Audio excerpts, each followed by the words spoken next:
The biggest differences between shooting a vlog on your phone versus shooting it with a DSLR with interchangeable lenses that can have a more shallow depth of field. You know, I like to show off what's in the back of my office there behind me. You know, the other thing that I had on last time was this light. Let's see if I can turn it on. In fact, let me put a battery in it so it can work. Boom! Boom! I said boom! Come on! Boom! There it is. Let's tone it down just a smidge.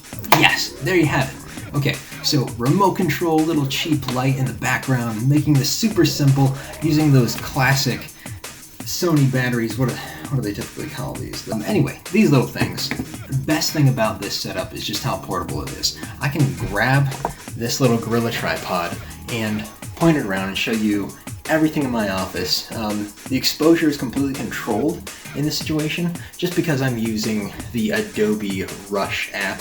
This particular phone has a very wide lens. It's the Galaxy S8 Plus. The Android version of Adobe Rush is really beneficial to be used on an Android just because of the amount of space that you can put in here. You have expandable storage in a phone like this, and on an iPhone, you don't. I know that they're coming up with ways to compress footage a whole lot more these days. Being able to quickly swap things and take things out of the iPhone, it has never been as easy as it is on an Android phone. Using Adobe Rush, you can actually go into Pro mode and turn off everything that's automatic. You can even turn off automatic focus. Right now, we're able to see my Bold Rush sign in the background, which is extremely bright, made by Nate Schaefer at his workshop Glass, the neon shop in Raleigh, North Carolina. It's at its lowest setting right now. He put a little transfer on it where you can wind it down and turn down that brightness just so that I could be able to see it and it wouldn't be overexposed in the background of my vlogs. And so far, so good. You may have noticed in one of my last videos there was a huge shift in the exposure. It went from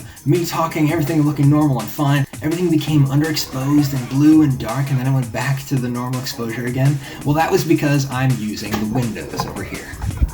If indeed the adage is true that the best camera in the world is the one that you have with you, then that means the best light in the world is the one that you have with you. The practical lights are absolutely useful, but the one that I'm using behind me, that's a little Yongnuo, cheapest light I could possibly get. Favorite little setups, actually. Let's turn this off. I'm going to show you what this looks like. This light right here, the Yongnuo 300, attached to this amazing clamp. I've been able to avoid using a light stand so many times because of the fact that I was only ever using that clamp on it. I would, you know, the ceiling boards, those little like panels that you see in the ceiling, I would push those up and clamp that on a door, on a cabinet door that I'd swing open. All these different situations where you can use a clamp and a light with a battery.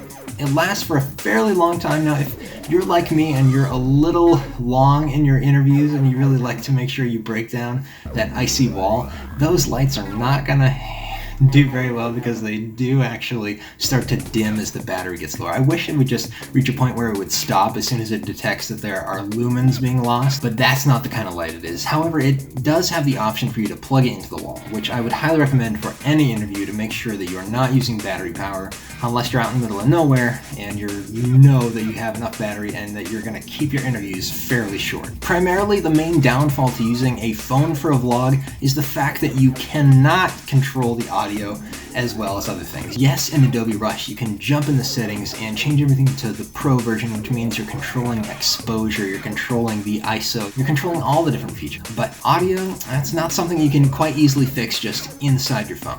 In the past, I used Adobe Premiere Clip, which was a fairly simple, easy way to edit on your phone, and I mixed that with some little effects that I could make using Adobe Spark, which was kind of neat, and it turned out okay, and I posted a couple of those things every once in a while. But it looks like there's a whole lot more promising features in Adobe Rush, and I can't wait to try it out and keep using it and hopefully make even more simple vlogs as I'm on the road. The process of me working from home, being an independent film and commercial producer, is really a learning process, and it's something that I'm always trying to get better at and develop new avenues of finding and diversifying ways to get income. And I want to bring you along and show you everything that I'm figuring out. So please subscribe, like this video, share it with friends that are interested in becoming entrepreneurs and becoming independent creatives. But anyway, thank you for tuning in for this brief behind the scenes on how I do some of my vlogs. I promise I won't be doing all my vlogs with the phone, but it's a great tip for everyone who's trying to just get started. Most people have a phone where they can record some sort of video, and if you're just starting out, like I said, use that camera, the one that you have with you, even if it's just a different mode on a point-and-shoot camera that you have. It really doesn't matter when you're just starting out. The road ahead of you is full of opportunities for improvement. The best example of faking it till you make it is in your confidence. When you fake being confident, you are in reality being confident, and that is something that I learned years and years ago. It really just takes getting yourself out there and pretending like you're more confident than you actually feel you are, because in so doing, you are being more confident. You are behaving and acting. You are exercising that faith and that feeling you have inside you to go out there and do something brave. So be brave, go forth, do that thing you were scared to do today. But remember, if it's really weird and it's not societally correct, you are risking becoming a weird person in society, which I really don't recommend, because as much as I love unique people, there's definitely a point where you have to learn how to be diplomatic and tactful in how you behave in public. So what's your vlogging setup look like? Go ahead and comment below. And that sums it up today. I'll see you next time.